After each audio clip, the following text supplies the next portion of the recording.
Setiap gunung punya ceritanya masing-masing. Meski sudah berulang kali mengunjunginya, tapi tetap saja ada hal yang baru yang menanti. Entah karena memang belum paham semua medan, adanya perbedaan cuaca, atau adanya teman yang baru mencoba naik gunung, pasti selalu ada alasan untuk mendaki kembali.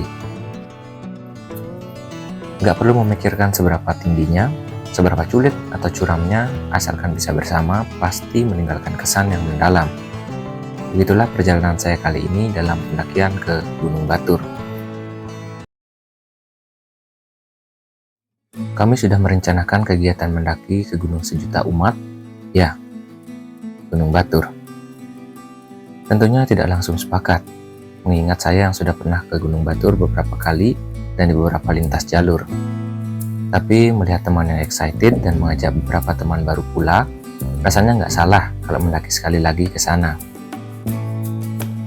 Dengan berbagai pertimbangan waktu dan cuaca, akhirnya kami pergi ke Gunung Batur pada hari Sabtu 6 Desember 2025. Mendaki kali ini juga merupakan bagian dari latihan yang saya lakukan untuk mengunjungi Gunung 2R di lain kesempatan nanti. Apa itu Gunung 2R? Nanti saya akan jelaskan lagi.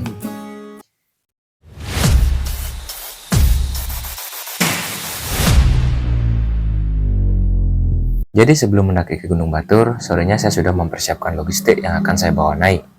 Malamnya apakah istirahat? Tentu tidak. Malam itu saya ingin melakukan peregangan dengan berolahraga mandiri di rumah.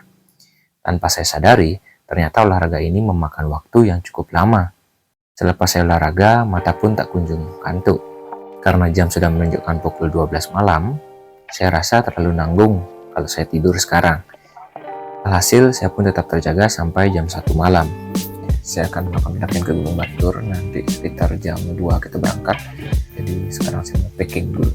Ada beberapa barang yang akan saya bawa, termasuk logistik makanan, alat 3K, dan beberapa pakaian lainnya. Meski di tengah keterbatasan resolusi video dan cahaya di kamar, saya iseng-iseng aja merekam. Semoga hasilnya sesuai ekspektasi rekan-rekan ya. Dan saya harap kalian nonton sampai habis. Akhirnya waktu yang ditunggu telah tiba. Saatnya saya berangkat dari kediaman menuju gunung yang akan kita daki. Saya berangkat sendiri dari rumah, sepi, hening rasanya. Tapi setelah sampai di jalan raya, mulai terlihat beberapa truk yang lewat. Sudah menjadi kebiasaan bahwa sebelum saya mendaki pasti sarapan dulu di warung nasi angin yang ada di sebelah rumah sakit ini. Kali ini saya pesan nasi yang bungkus satu. Untuk nanti ketika di puncak. Nasinya enak, lauknya juga nggak pelit, dan yang terpenting warung ini tersedia 24 jam.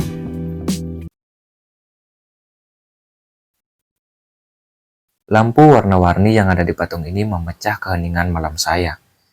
Keren juga ya Tabanan kalau dilihat-lihat, apalagi pas malam kayak gini. Akhirnya dalam waktu 2 jam saya sampai di tempat kita janjian, di Indomart sebelum persimpangan ke Gunung Batur dan Bukit Runyan.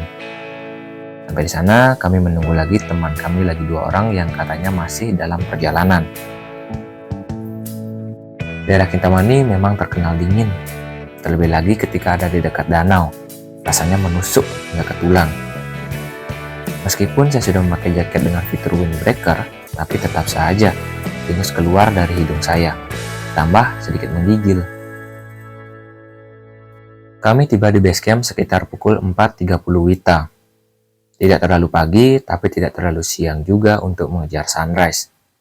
Dari base camp sudah terlihat kilauan lampu senter kepala di sepanjang jalur, menandakan pendakian kali ini ditemani dengan banyak orang.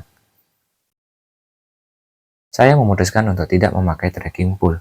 Sekalianlah latihan untuk pendakian selanjutnya, pikir saya. Kontur di Gunung Batur penuh dengan bebatuan, yang kalau tidak hati-hati, sepatu bisa saja rusak karena tajamnya batu.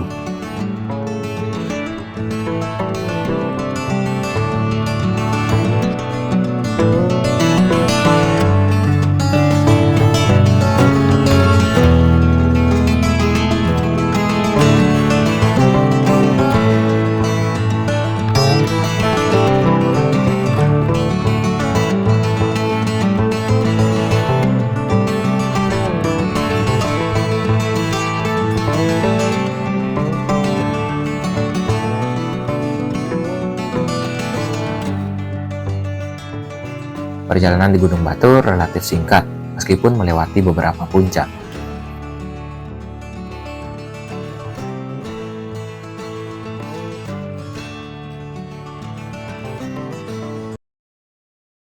Oke, akhirnya saya sampai di Gunung Batur ya. Dan hal pertama yang dicari setelah di puncak adalah dagang. Ini adalah kenikmatan tersendiri bagi para pendaki. Karena semua kebutuhan ada di sini, logistik juga ada di sini. Jadi tinggal beli aja, nggak perlu ribet bawa banyak barang.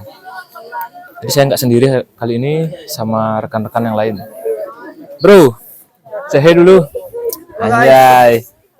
Mantap, best experience. Ya, ini dia kalau mendaki di Gunung Batur, apalagi pas weekend, itu sangat ramai. Gak hanya dari pendaki lokal aja, dari pendaki mancanegara juga. Kayak tadi ada pendaki dari India.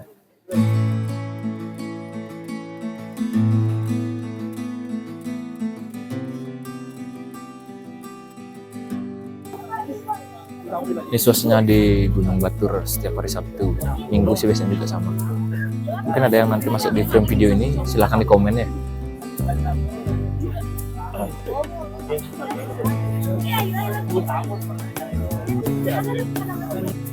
Hijau nih, Jak.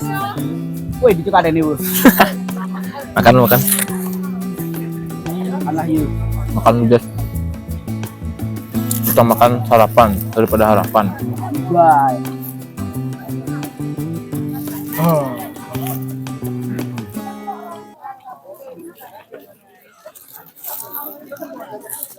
Hey. 15 menit berlalu, akhirnya kami diberi kesempatan untuk melihat sunrise yang indah itu. Nggak pernah gagal rasanya kalau ke Batur dengan cuaca cerah dan sudah melihat sunrise. Perjalanan terasa lengkap. Kalau kita pikir-pikir lagi, cuaca di gunung itu nggak menentu ya. Kadang cerah, tiba-tiba lagi 15 menitnya kabut, bahkan tak jarang turun hujan. Sama kayak perasaan dia yang selalu berubah-ubah tergantung moodnya. Iya, dia. Orang selalu kamu kagum-kagumi tapi nggak pernah peka sama perasaanmu, apalagi sama keadaanmu. Tapi yang namanya alam ya memang begitu, tidak bisa ditebak. Yang pasti kita yang harus selalu siap dengan segala kondisi, harus mempersiapkan fisik, mental, dan logistik yang cukup sebelum mendaki, agar setidaknya nggak ngerepotin orang lain. Setelah foto bersama, kami memutuskan untuk melanjutkan perjalanan. Tanpa disangka, kami berjumpa konten kreator yang sudah terkenal di bidang pendakian. Namanya Bli Agus, founder Instagram Semeton Pendaki Bali. Orangnya humble, bahkan dengan bercandaan kecil seperti kumpulnya trio Agus yang hanya kurang Agus buntung, masih direspon dengan sangat baik. Ternyata beliau juga punya selera humor ya. Tanpa menyia-nyiakan kesempatan, kami berfoto sebentar sambil saya bertanya jalur yang enak untuk didaki ketika mau nanti ke Gunung Agung. Setelah berfoto, karena nggak mau menyita lebih banyak waktu orang, kami bergegas melanjutkan perjalanan. Teman saya bilang mau duluan karena ada kerjaan yang menanti. Saya bilang, ya, duluan saja. Saya belum pernah fotoan di Pelang Batu ini, meskipun sudah pernah melewatinya sebanyak 2 kali. Bukan tidak niat, melainkan karena selalu ramai dan juga turun lewat jalur yang berbeda. Karena ingin membuat sebuah kenangan, saya iseng minta tolong ke orang lain untuk fotoin saya. Dan begitu juga sebaliknya, saya menawarkan diri untuk membantu sekelompok orang yang mau fotoan di Pelang Batu itu. Di saat semua orang sibuk fotoan, ada seorang bapak yang saya lihat sedang membawa roti di tasnya. Tiba-tiba diambil oleh monyet yang ada di sana. "Pak, hati-hati," tegur saya. Tapi bapak itu bilang, "Nggak apa-apa, biarin lah dia." Karena tumben ada orang yang mau carrier dengan ukuran yang lumayan gede untuk ke Gunung Batur, saya tanya bapak itu, "Bapak baru mau naik?" "Iya," jawabnya. "Hati-hati Pak, monyet di sini lumayan galak, apalagi kalau sering dikasih makan sama orang-orang." "Iya, makasih." Begitulah jawabnya. Karena dilihat saya kepo dengan salah satu asap di sana, bapak itu menawarkan untuk turun. "Di sana ada kawah, gak mau turun?" Saya heran, kawah? Pantas ada asap di sini. Di sana juga ada gua, Lanjut kata bapak itu. Hah? Gua? Saya heran. Pikiran saya dalam hati, ini beneran. Karena setahu saya di gunung memang ada kawah yang masih aktif, tapi saya nggak pernah melihatnya secara langsung kecuali waktu naik via Culali. Saya konfirmasi lagi, beneran ada kawah, Pak? Iya, beneran. Kalau ke kanan itu nyari goa, pas turun itu udah kelihatan kok kawahnya, jawab bapak itu. Oke Pak, makasih infonya, saya coba turun dulu ya. Nggak nyampe semenit, ternyata beneran ada goanya. Bagus sih, apalagi ini bisa jadi spot foto baru. Tapi yang saya sayangkan ketika hendak foto malah brightness-nya yang terlalu terang. Alhasil setiap foto jadinya seperti ini. Sudah ngulang beberapa kali, tapi hasilnya tetap sama. Saya pikir, ya sudahlah. Kadang alam bisa dinikmati ketika hanya bisa dilihat secara langsung. Ke kiri dari goa tadi akan ketemu savana ya. Savana yang nggak terlalu luas tapi cukup untuk area camp. Cuma sayangnya di sini ada banyak monyet, jadi agak susah sih untuk camp di sini. Tapi view-nya keren kali nggak?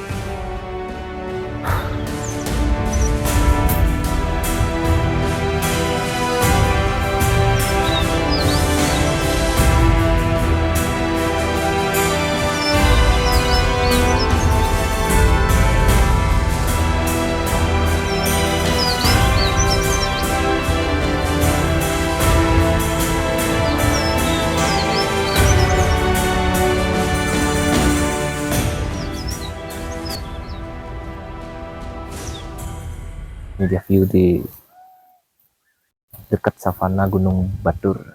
Itu kan saya kesini sudah 3 kali ya sempat ke Batur. Itu kan lihat view dari depan kawah ini. Keren sih, bikin lagi untuk foto. Meskipun di sekitar kawah itu ada sampah bekas pendaki lain. Entah ini memang jatuh atau dibuang monyet-monyet dari atas, saya juga kurang tahu. Tapi kalau memang sengaja dibuang di sini, berarti yang buang lebih jelek daripada monyet dong. Bagi rekan-rekan yang mau tahu informasi tentang Gunung Batur, itu bisa lihat di sini ya. Di sini ada tulisan, via Pasar Agung ini sangat jelas tulisannya. Nah, di sini ada jenis bongkahan, jenis kawah Gunung Batur, dan juga beberapa puncak yang ada di Gunung Batur, termasuk penjelasan terkait dengan kalderanya. Kayaknya sudah terlalu siang, mending saya turun, pikir saya dalam hati. Nah, pas turun, ada satu hal yang membuat saya kesal. Kalau teman-teman naik ke Gunung Batur, pasti tahu tempat dagang yang ada di sebelah kiri saya ini. Waktu itu saya sedang istirahat, sambil nyemil dikit lah. Tapi ada satu orang pendaki yang saya lihat sedang nyemil juga. Setelah selesai makan jajanannya, dia bergegas pergi, tapi sampahnya nggak ikut dibawa. Ketika saya tegur, dia pura-pura nggak dengar. Dalam hati saya, anjir nih orang, mendaki cuma modal template CapCut aja, tapi otaknya ketinggalan di rumah. Maaf kalau agak kasar, tapi perbuatan ini jelas bukan untuk ditiru ya teman-teman.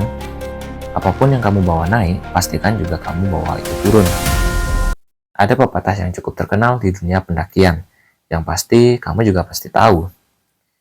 Bunyi pepatahnya itu gini, jangan mengambil apapun kecuali foto dan video, jangan meninggalkan apapun kecuali jejak, dan jangan membunuh apapun kecuali waktu. Akhirnya saya sampai di base camp, dan sekarang jam menunjukkan pukul 8.32. Jadi teman-teman saya sudah duluan tadi per 5 karena ada keperluan mendadak. Oke, segitu aja video kali ini. See you in the next video and thank you.